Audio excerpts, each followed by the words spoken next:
পৃথিবীর প্রথম মানবী হযরত আদম আলাইহিসসালাম ও বিবি হাওয়া আলাইহিসসালামের মাধ্যমে আল্লাহ রব্বুল আলামিন এই পৃথিবীতে মানবজাতির বংশ বিস্তার করেছিলেন। মানব বিস্তারের প্রক্রিয়াটি ছিল এই যে প্রতি বছর 2টি করে যমজ সন্তান প্রসব করতেন।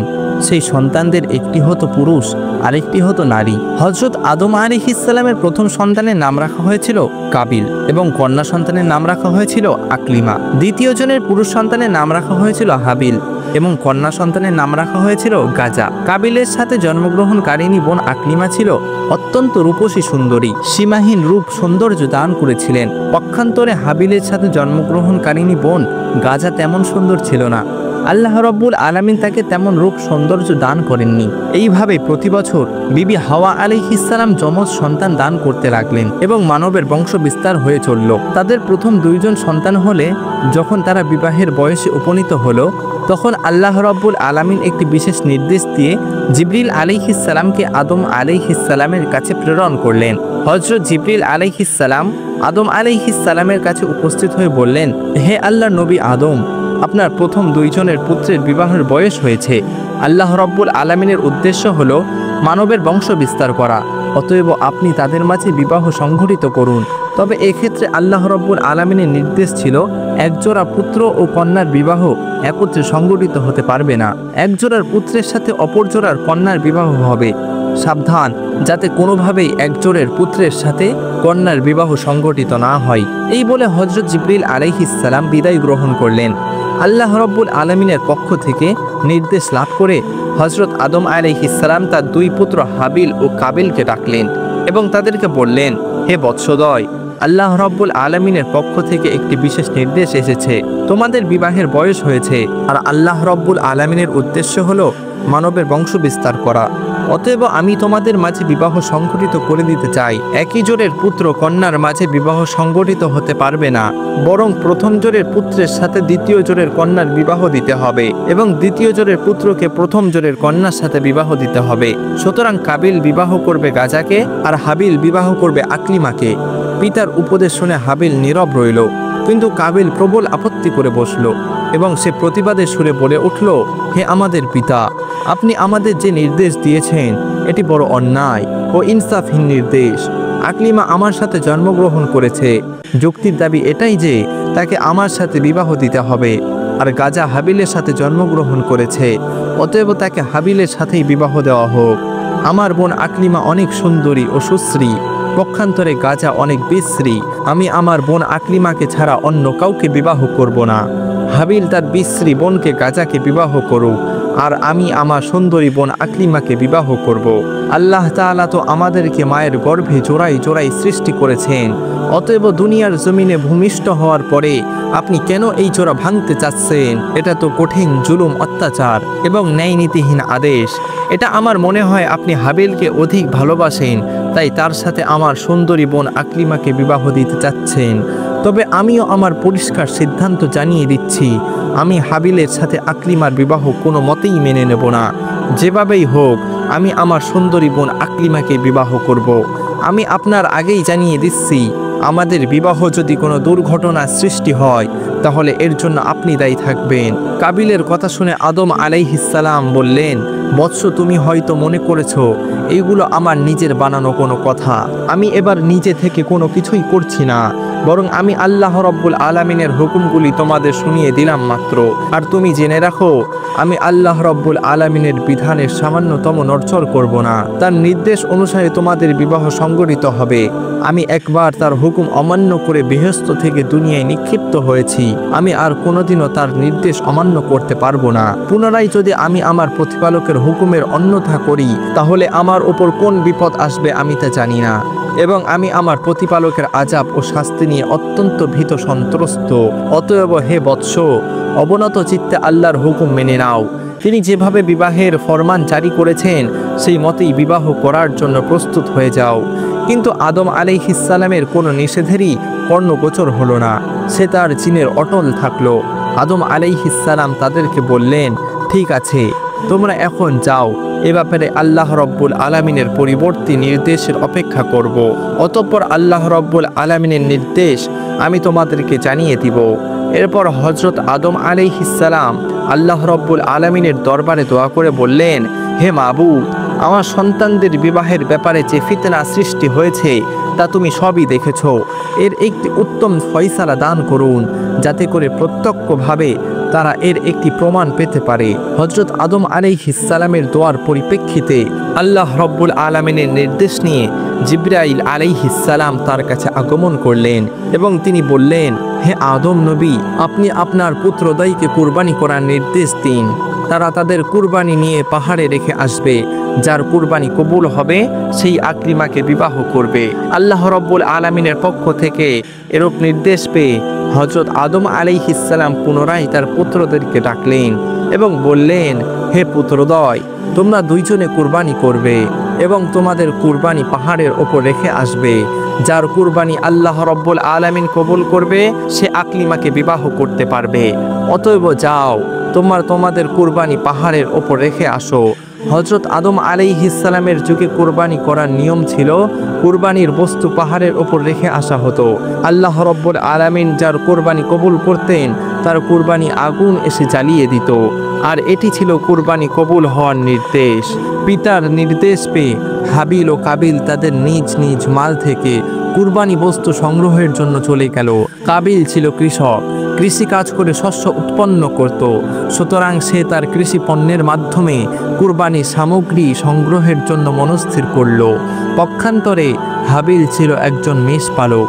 সে মেষ চড়িয়ে জীবিকা উপার্জন করত, তাই সে তার মেষগুলির থেকে আল্লাহ রব্বুল আলামিনের রাস্তায় একটি মেষকে কুরবানির জন্য মনস্থির করল। এক্ষেত্রে সে তার সবচেয়ে উত্তম ও মোটা তাজা মেষটিকে আল্লাহ রব্বুল আলামিনের রাস্তায় কুরবানি করার জন্য চয়ন করল। অতঃপর কাবিল ও হাবিল তাদের কুরবানি পাহাড়ের ওপর রেখে আসলো। মুফাসসিরে কেরামেরা উল্লেখ করেছেন, হযরত আদম আলাইহিস সালাম ও তাদের সাথেই সেইখানেই উপস্থিত ছিলেন। অতঃপর কিছুক্ষণ পরে আল্লাহ রব্বুল আলামিনের পক্ষ থেকে এক খণ্ড আগুন এসে হাবিলের কুরবানিকে জ্বালিয়ে দিল। এই দৃশ্য দেখে হাবিল অত্যন্ত খুশি ও আনন্দিত হয়ে আল্লাহ রব্বুল আলামিনের দরবারে শুকরিয়া জ্ঞাপন করতে লাগলো। অপরদিকে কাবিল লজ্জা ও অপমানিত হয়ে হিংস্র রূপ ধারণ করলো। আদম আলাইহিস সালামকে বলল, পিতা, আপনি হাবিলকে অধিক ভালোবাসেন এবং তার জন্য দোয়া করেছেন, তাই তার কুরবানি কবুল হয়েছে। কিন্তু আমাকে ভালোবাসেন না এবং আমার জন্য দোয়া করেননি, তাই আমার কুরবানি কবুল হয়নি। এবং সে হাবিলকে লক্ষ্য করে বলতে লাগলো, হাবিল, অবশ্যই আমি তোমাকে হত্যা করব। প্রতি উত্তরে হাবিল বলল, হে ভ্রাতা, তুমি যদি আমাকে হত্যা করার জন্য তোমার হাত সম্প্রসারিত করো, আমি তোমাকে হত্যা করার জন্য আমার হাত সম্প্রসারিত করব না। আমি চাই তুমি আমার পাপ এবং তোমার পাপ বহন করো। এবং কেবলমাত্র কুরবানি মুত্তাকিনদের পক্ষ থেকে আল্লাহ রব্বুল আলামিন কবুল করে থাকে। হযরত আদম আলাইহিস সালাম তাকে বললেন, হে বৎস, তুমি নিজের চোখেই প্রত্যক্ষ করলে আল্লাহ রব্বুল আলামিনের মর্জি ও ইচ্ছা কোনটি। অতএব আল্লাহ রব্বুল আলামিনের ইচ্ছা ও মর্জির প্রতি সন্তুষ্ট থাকো। তুমি হাবিলের সাথে সম্ভব বজায় রাখো এবং আল্লাহ রব্বুল আলামিনের প্রতি রাজি হয়ে যাও। এতে আল্লাহ রব্বুল আলামিন অত্যন্ত খুশি হবে এবং দুনিয়া ও আখিরাত উভয় জাহানে তোমার কল্যাণ হবে। কিন্তু কাবিল পিতার কোনো কথার দিকে কর্ণপাত করল না। নিজের অপমানের জ্বালায় হাবিলের প্রতি আরও শত্রু ভাবাপন্ন হয়ে পড়ল। সে দৃঢ় প্রতিজ্ঞা করল, যেভাবেই হোক সে হাবিলকে হত্যা করবে। এরপর থেকে সে হাবিলের হত্যা করার জন্য সুযোগ খুঁজতে লাগলো। কিন্তু আদম আলাইহিস সালাম বিদ্যমান থাকার কারণে সে কোনোভাবেই এই সুযোগ পাচ্ছিল না। এর কিছুদিন পরেই আল্লাহ রব্বুল আলামিনের পক্ষ থেকে হযরত আদম আলাইহিস সালামের কাছে নির্দেশ আসলো, হে আদম, তুমি আমার ঘর বাইতুল্লাহ জিয়ারত করার জন্য মক্কার উদ্দেশ্যে গমন করো। আদম আলাইহিস সালাম আল্লাহ রব্বুল আলামিনের কাছ থেকে এমন নির্দেশ পাওয়ার পরে তিনি আসমানের দিকে মাথা উত্তোলন করে বললেন, হে আকাশ, তুমি কি আমার সন্তান সন্ততিদের রক্ষা করার দায়িত্ব গ্রহণ করবে? প্রতি উত্তরে আকাশ বলল, হে আদম, আমি তোমার সন্তানদেরকে রক্ষা করার দায়িত্ব গ্রহণ করতে পারবো না, আমাকে ক্ষমা করে দাও।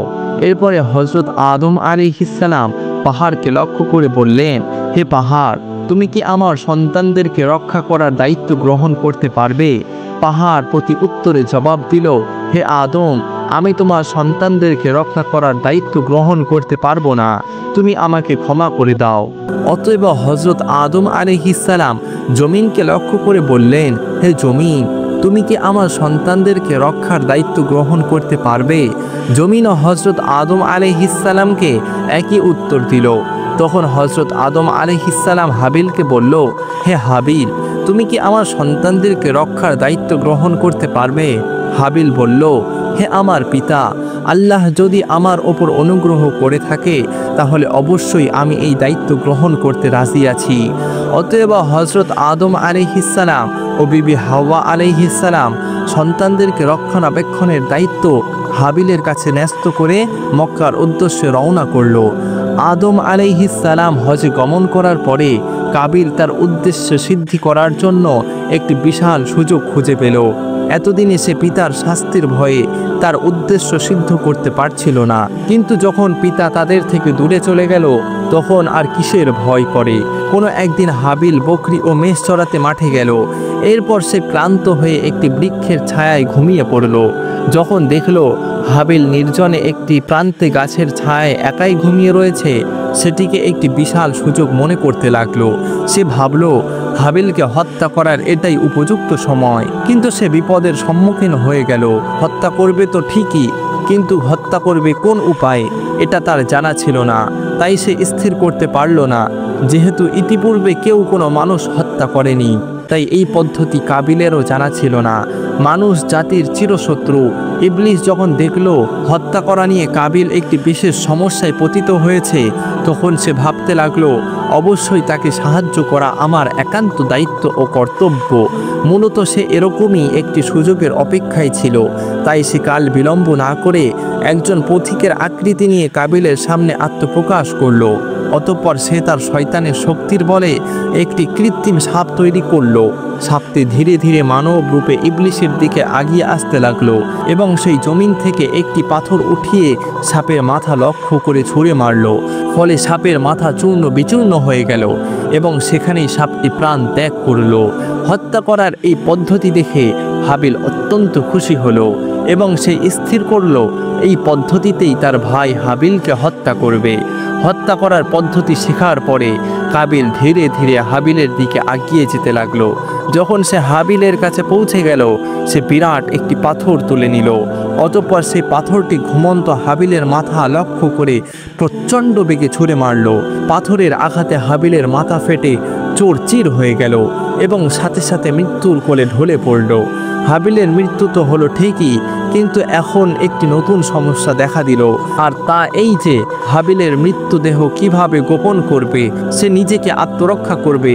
তার মনে এই চিন্তা দেখা দিল, যদি হাবিলের লাশ এইভাবে এখানে পড়ে থাকে তাহলে তার মৃত্যুর কথা নিশ্চয়ই পিতার কর্ণগোচর হবে এবং আমি যে তার হত্যাকাণ্ড ঘটিয়েছি এটা অবশ্যই তিনি বুঝতে পারবে। সুতরাং হাবিলের মৃত্যুর খবর কিছুতেই যাতে পিতার কানে না পৌঁছায় এবং তার লাশেরও যাতে তিনি সন্ধান না পান, তাই এই জন্যই তার লাশ গোপন করার দরকার। কিন্তু কাবিল বুঝতে পারছিল না কিভাবে তার ভাই হাবিলকে দাফন করবে। যেহেতু ইতিপূর্বে এই কাজ পৃথিবীর কোনো মানুষই করেনি, তাই কাবিল তার ভাই হাবিলের মৃত্যুর লাশ কাঁধে নিয়ে এদিকে সেদিকে ঘুরতে লাগলো আর সে ভাবতে লাগলো কিভাবে তার লাশকে গোপন করা যায়। তবে মুফাসসিরে কেরাম বলেছেন কাবিল এইভাবে তার ভাইয়ের লাশটিকে নিয়ে 1 বছর পর্যন্ত ঘুরে বেরিয়েছিল। অনেকের মতে কয়েক মাস ঘুরেছিল, আবার কেউ কেউ বলে কয়েক দিন বা কয়েক সপ্তাহ ঘুরেছিল। সঠিক ব্যাপারটি আল্লাহ রব্বুল আলামিনই ভালো জানেন।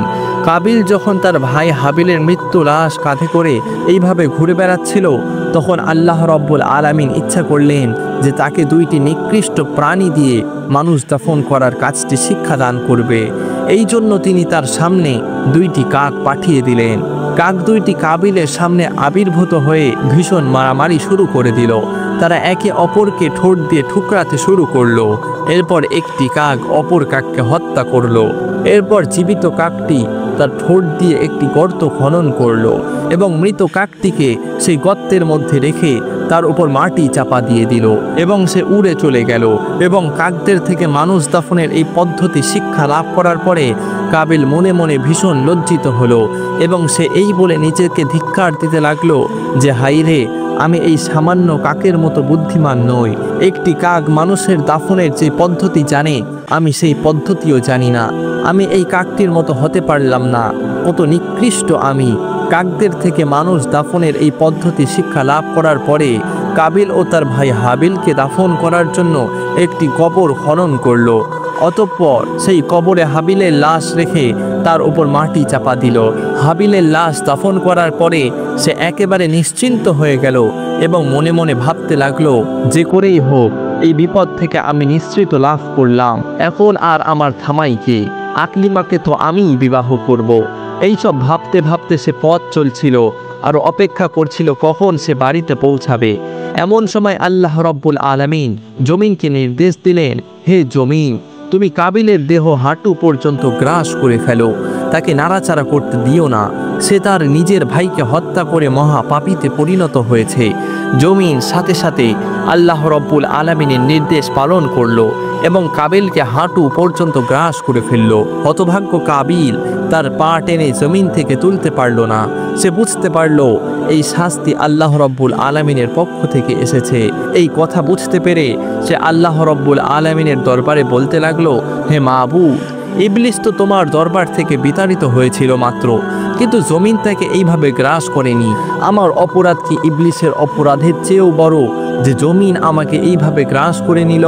আল্লাহর পক্ষ থেকে তাকে জবাব দেওয়া হলো, ও হে দুরাচার, সে যত বড় অপরাধ করুক না কেন, সে নিজের হাতে নিজের ভাইকে হত্যা করেনি।